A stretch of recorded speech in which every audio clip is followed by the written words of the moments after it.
శివోహం ఆత్మతత్వం గీతం. పుట్టగానే బ్రహ్మ నేను శుద్ధ శక్తి పారజాత సుగంధం.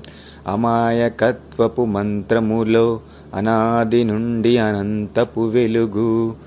పుట్టగానే బ్రహ్మ నేను జీవితమంతా యోగమాయ విష్ణుగా విస్తరించిన అనుభవం. మాయల మునిగి మళ్ళీ తేలేను జ్ఞాన మార్గమే నాశయం.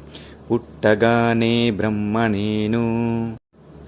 చివరికి శ్మశాన సందేశం భస్మమై శివతత్మమై చేరునా. శూన్యం కాదది పరబ్రహ్మమే నిత్యమైన నా సత్యమే. శివోహం శివోహం నిత్యమైన నా సత్యమే. శివోహం శివోహం నిత్యానంద స్వరూపోహం శివోహం.